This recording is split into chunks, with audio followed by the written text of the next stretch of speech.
ನಮಸ್ಕಾರ. ನಮ್ಮಲ್ಲಿ ಒಂದು ಅಪೂರ್ವವಾದ ಮಾತಿದೆ. ಏನಪ್ಪ ಅಂದರೆ, ಸಾಧೂನಾಂ ದರ್ಶನಂ ಪುಣ್ಯಂ ತೀರ್ಥಭೂತಾ ಹಿ ಸಾಧವಃ ತೀರ್ಥಂ ಫಲತಿ ಕಾಲೇಣ ಸದ್ಯ ಸಾಧು ಸಮಾಗಮಃ ಅಂತಾರೆ.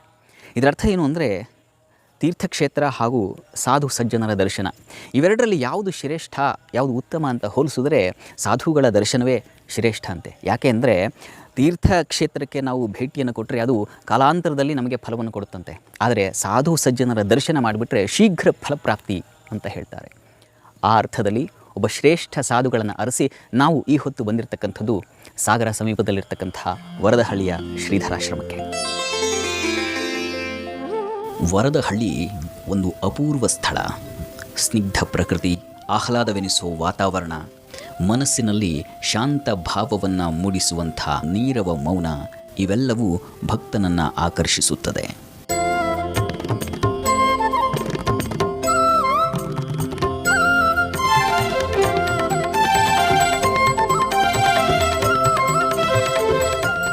ಮಹಾಯೋಗಿ, ವರದಪುರದ ಮಹಾಯೋಗಿ ಶ್ರೀಧರ ಸ್ವಾಮಿಗಳು ಅವರು ಈ 20ನೇ ಶತಮಾನದ ಮಹಾಶ್ರೇಷ್ಠ ಸಿದ್ಧಪುರುಷರು ಮತ್ತು ಮಹಾ ತಪಸ್ವಿಗಳು, ತ್ರಿಕಾಲಜ್ಞಾನಿಗಳು ಹೇಳುವುದರಲ್ಲಿ ಯಾವ ಸಂಶಯವೂ ಇಲ್ಲ.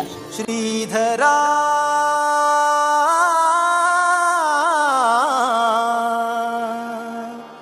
ಶ್ರೀಧರ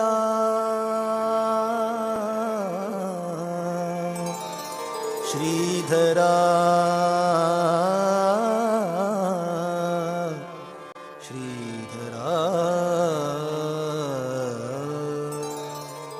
ನಿಜ, ಶ್ರೀಧರ ಸ್ವಾಮಿಗಳ ತಪಶಕ್ತಿಯೇ ಅಂಥದ್ದು.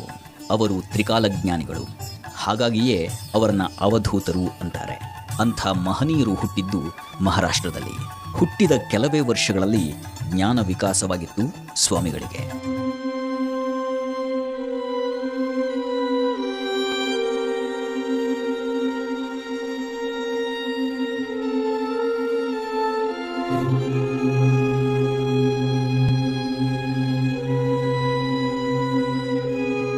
ಭಗವಾನ್ ಶ್ರೀಕೃಷ್ಣ ಒಂದು ಮಾತನ್ನು ಹೇಳ್ತಾನೆ. ಏನು ಅಂತಂದರೆ, ಯಸ್ಯಾನುಗ್ರಹಮಿಚ್ಛಾಮಿ ತಸ್ಯ ವಿತ್ತಂ ಹರಾಮ್ಯಹಂ ಅಂತ. ಅಂದರೆ, ಯಾರಿಗೆ ನನ್ನ ಅನುಗ್ರಹವಾಗಬೇಕು ಅಂತ ನಾನು ಬಯಸ್ತೀನೋ ಅವನ ಸಂಪತ್ತನ್ನು ನಾನು ಮೊದಲು ಅಪಹರಿಸ್ತೀನಿ ಅಂತ. ಯಾವಾಗ ಆತ ಸಂಪತ್ತಿಲ್ಲದವನಾಗ್ತಾನೆ ಆಗ ನನ್ನಲ್ಲಿ ಅನುರಕ್ತತೆಯನ್ನು ಬೆಳೆಸಿಕೊಳ್ತಾನೆ ಅಂತ. ಹಾಗೆ ಬಾಲ್ಯದಲ್ಲಿಯೇ ಶ್ರೀಧರ ಸ್ವಾಮಿಗಳಿಗೆ ಆ ಭಗವಂತನಲ್ಲಿ ಭಕ್ತಿ, ಗುರುಗಳಲ್ಲಿ ಅನುರಕ್ತಿ, ವಿಷಯಗಳಲ್ಲಿ ವೈರಾಗ್ಯ ಮೂಡಿತ್ತು. ಹಾಗೆ ಮೂಡಿಸಿದ್ದ ಆ ಭಗವಂತ. ಹಾಗಾಗಿ ಶ್ರೀಧರ ಸ್ವಾಮಿಗಳು ಇಂದು ನಮ್ಮೆಲ್ಲರಿಗೂ ಮಹಾ ಶ್ರೇಷ್ಠ ಗುರುವಾಗಿ ಪ್ರಭಾವ ಬೀರಿದ್ದಾರೆ. ಗುರುರ್ ಬ್ರಹ್ಮ ಗುರುರ್ ವಿಷ್ಣು ಗುರುದೇವೋ ಮಹೇಶ್ವರಃ ಗುರು ಸಾಕ್ಷಾತ್. ಗುರುವಿನಿಂದ ಸತ್ಯ ದರ್ಶನವಾದ ಮೇಲೆ ಭಾರತದಾದ್ಯಂತ ಸಂಚರಿಸಿ ಭಕ್ತರನ್ನು ಉದ್ಧರಿಸಿ ಅವರು ಬಂದು ನೆಲೆ ನಿಂತದ್ದು ಈ ವರದಹಳ್ಳಿಯಲ್ಲಿ.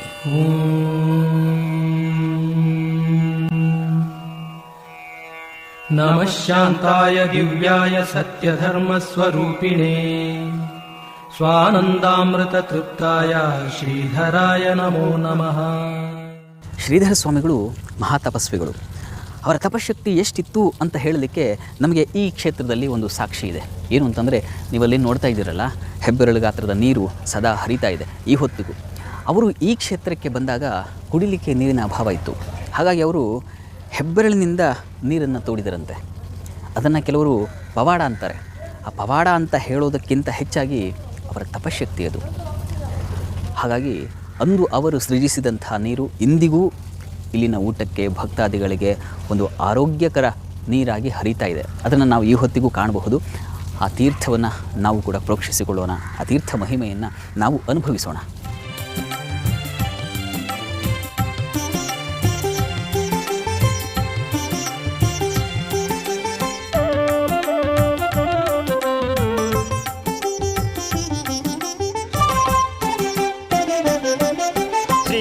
ಕ್ಷೇತ್ರವಿದು ಭಕ್ತರ ಧರ್ಮದ ದೀಕ್ಷೆ. ಶ್ರೀಧರರು ಸೃಷ್ಟಿಸಿದ ಈ ನೀರು ಇಂದಿಗೂ ಬತ್ತದ ಗಂಗೆ.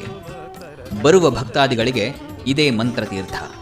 ಈ ನೀರಲ್ಲಿ ಮಿಂದರೆ ಚರ್ಮ ರೋಗಗಳು ಗುಣವಾಗುತ್ತವೆ ಎಂಬುದು ಭಕ್ತರ ಪರಮನಂಬಿಕೆ. ಬಂಧನದಾಚೆಯ ಅಂಗಳದೊಳಗಿಹ ಸುಂದರ ಪ್ರಕೃತಿಯ ಚಂದಿರನಿರುವ ಶ್ರೀಧರ ಕ್ಷೇತ್ರ. ಇಲ್ಲಿಂದ ಬೆಟ್ಟ ಹತ್ತಿ ಸಾಗಿದರೆ ಸ್ವಾಮಿಗಳು ವಾಸವಿರುತ್ತಿದ್ದಂಥ ಅವರು ತಪಸ್ಸು ಮಾಡುತ್ತಿದ್ದಂತಹ ಸ್ಥಳವನ್ನು ನಾವು ಇಂದಿಗೂ ಕಾಣಬಹುದು.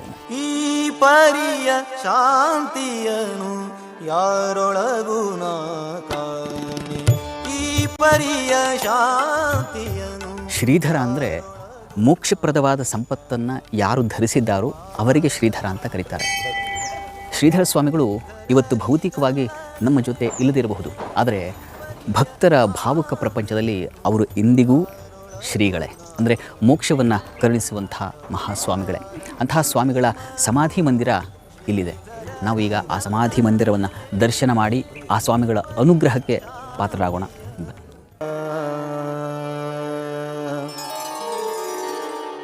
ಪರಮಹಂಸ ಶ್ರೀ ಶ್ರೀಧರ ಗುರುವರ ಕರುಣಾಮಯನೇ ನಮೋ ನಮೋ. ಪರಮಹಂಸ ಶ್ರೀ ಶ್ರೀಧರ ಗುರುವರ ಕರುಣಾಮಯನೇ ನಮೋ ನಮೋ.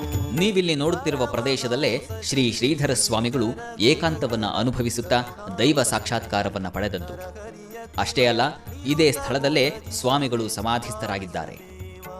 ಇಲ್ಲಿ ಇಂದಿಗೂ ತ್ರಿಕಾಲ ಪೂಜೆ ನೆರವೇರುತ್ತಾ ಬಂದಿದೆ. ಪರಮಹಂಸ ಶ್ರೀ ಶ್ರೀಧರ ಗುರುವರ ಕರುಣಾಮಯನೇ ನಮೋ ನಮೋ. ಇದೇ ಸ್ಥಳದಲ್ಲೇ ಸ್ವಾಮಿಗಳು ಅದೆಷ್ಟೋ ಮಂದಿಗೆ ಕೃಪೆ ಮಾಡಿದ್ದಾರೆ, ಇಂದಿಗೂ ಮಾಡುತ್ತಿದ್ದಾರೆ. ಕರುಣಾಮಯನೇ ನಮೋ ನಮೋ. ಬೀದಿಲಿ ಬಿದ್ದಿದ್ವಿ, ಎತ್ತಿ ಉದ್ಧರಿಸಿದ್ದಾನೆ. ಅನೇಕ ಘಟನೆಗಳು ನಡೆದಿದೆ. ಶ್ರೀಧರ ಸದ್ಗುರು ನನಗೆ ತೋರಿಸಿದ್ದಾನೆ. ನಾನೇ ಇದನ್ನು ಇದ್ದು ಮಾಡಿದ್ದೀನಿ ಅಂತ ಹೇಳಿ ತೋರಿಸಿದ್ದಾನೆ. ಅಷ್ಟು ಪರಮ ಪವಿತ್ರ ಅವನು. ಅಮ್ಮ ಅಂತ ಕರೆದ್ರೆ ಸಾಕು, ಅವನು ಏನು ವಿಷಯಗಳು ಹೇಳೋದಕ್ಕೂ ಕಡಿಮೆ ಆಗುತ್ತೆ. ಮಾತಿನಲ್ಲಿ ಹೇಳಕ್ಕೆ ಹೊರಟಾಗ ಇಲ್ಲಿ ದೂರದರ್ಶನ ಮುಂದೆ ಹೇಳೋದಕ್ಕೆ ಬಾಯಿ ಕಟ್ಟಿದಂಗೆ ಆಗುತ್ತೆ. ಹಾಗೆ ಇದ್ದಾಗ ಕೋಟಿ ಅನುಭವಗಳನ್ನ ಹೇಳಿದಾನವನು. ಶ್ರೀ ಪರಾತ್ಪರ ಪರಮಹಂಸನೇ, ಶ್ರೀ ಪರಾತ್ಪರ ಪರಮಹಂಸ. ಸ್ವಾಮಿಗಳ ಅನುಗ್ರಹ ಶಕ್ತಿ ಇದು. ಅನುಭವಕ್ಕೆ ಬಾರದ ಹೊರತು ಯಾರೂ ಹೀಗೆ ಭಾವುಕರಾಗೋದಿಲ್ಲ. ಮಹಿಮ ಗುರು ಶ್ರೀಧರರಿಗಲ್ಲದೆ ಈ ಪರಿಯ ಶಾಂತಿಯನು ಯಾರೊಳಗೂ ನಾ. ಮನುಷ್ಯ ಹುಟ್ಟಿದ ಕೂಡಲೇ 3 ಋಣಗಳ ಸಹಿತನಾಗಿ ಹುಟ್ಟನಂತೆ. ದೇವಋಣ, ಋಷಿಋಣ ಮತ್ತು ಪಿತೃಋಣ. ಈ 3 ಋಣಗಳನ್ನು ತೀರಿಸುವುದೇ ಆ ಜೀವನದ ಗುರು. ಅವರು ನಾಗದೋಷ ಪರಿಹಾರಕ್ಕಾಗಿ ಕುಕ್ಕೆ ಸುಬ್ರಹ್ಮಣ್ಯಕ್ಕೆ ತೆರಳುತ್ತಾರೆ. ಆದ್ರೆ ಕೆಲವೊಂದು ಬಾರಿ ಈ ದೇಗುಲಕ್ಕೆ ಹೋಗಿ ಪೂಜೆ ಮಾಡಿಸೋದಕ್ಕೆ ಸಾಧ್ಯವಾಗೋದಿಲ್ಲ. ಅಂತವರು ಈ ದೇಗುಲಕ್ಕೆ ಹೋಗಿ ದೇವರನ್ನ ದರ್ಶನ ಮಾಡಿದ್ರೂ ಸಾಕು, ಸಕಲ ಸರ್ಪದೋಷಗಳು ನಿವಾರಣೆಯಾಗುತ್ತಂತೆ. ಬನ್ನಿ ಹಾಗಾದ್ರೆ ಆ ದೇವಾಲಯ ಯಾವುದು, ಅದರ ವಿಶೇಷತೆಗಳು ಏನು ಅನ್ನೋದನ್ನ ಇವತ್ತಿನ ಸಂಚಿಕೆಯಲ್ಲಿ ತಿಳಿದುಕೊಂಡು ಬರೋಣ.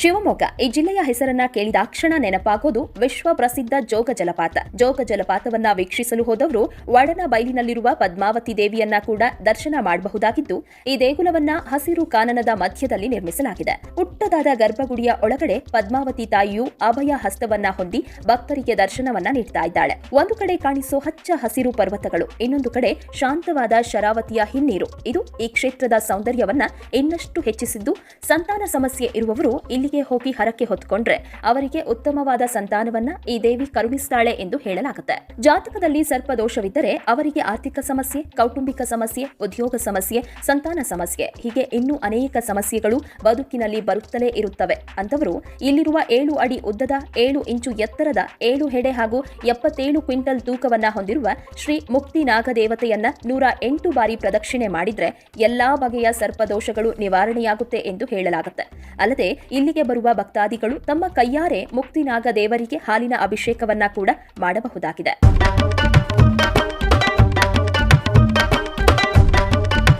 ಇವಿಷ್ಟು ಮಾತ್ರವಲ್ಲದೆ ಇಲ್ಲಿಗೆ ಬಂದವರು ತಮ್ಮ ಕೋರಿಕೆಗಳು ಈಡೇರುತ್ತೋ ಇಲ್ಲವೋ ಎಂದು ಹೂವಿನ ಪ್ರಸಾದವನ್ನ ಕೂಡ ಕೇಳಿಸಬಹುದಾಗಿದೆ. ಹೂ ಪ್ರಸಾದವನ್ನ ಕೇಳುವವರಿಗೆ ಪ್ರತಿದಿನ ಬೆಳಗ್ಗೆ 9:15ರಿಂದ 11:30ರವರೆಗೆ ಮಾತ್ರ ಅವಕಾಶವಿರುತ್ತೆ. ಇನ್ನು ಈ ಕ್ಷೇತ್ರದಲ್ಲಿ ನವರಾತ್ರಿ ಹಬ್ಬವನ್ನ ಅದ್ದೂರಿಯಾಗಿ ಆಚರಿಸಲಾಗ್ತಾ ಇದ್ದು, ನವರಾತ್ರಿಯ 9 ದಿನವೂ ಪದ್ಮಾವತಿ ಅಮ್ಮನವರನ್ನ ಒಂದೊಂದು ರೂಪದಲ್ಲಿ ಅಲಂಕರಿಸಲಾಗುತ್ತೆ.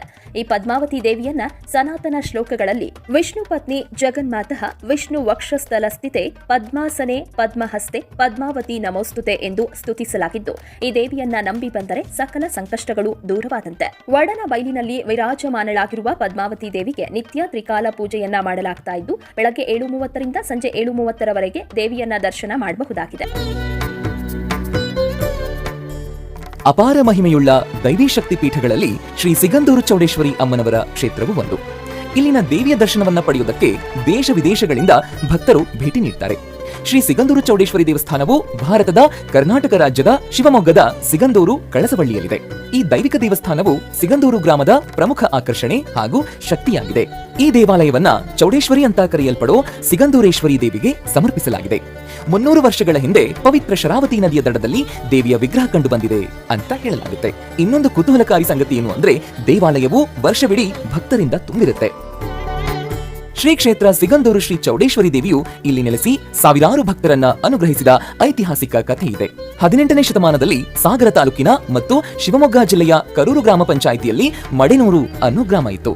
ಸುಮಾರು 100 ಕುಟುಂಬಗಳು ಕೃಷಿಯನ್ನ ತಮ್ಮ ಮುಖ್ಯ ಕಸುಬನ್ನಾಗಿ ಮಾಡಿಕೊಂಡು ಕೆಲವು ಬಾರಿ ಬೇಟೆಯಾಡೋ ಮೂಲಕ ಇಲ್ಲಿ ತಮ್ಮ ವಾಸಸ್ಥಾನವನ್ನ ಕಂಡುಕೊಂಡಿದ್ವು.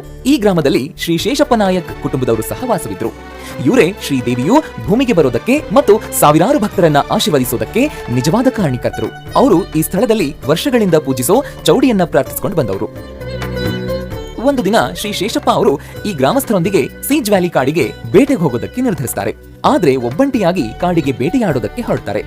ಬೇಟೆಯಾಡ್ತಾ ಕಾಡಿನ ದಾರಿಯಲ್ಲಿ ಮುಂದೆ ಸಾಗ್ತಾ ಇದ್ದಂತೆ ಆತ ತಾನು ನಡೆದು ಬಂದ ಮಾರ್ಗವನ್ನೇ ಮರೆತು ಬಿಡ್ತಾನೆ.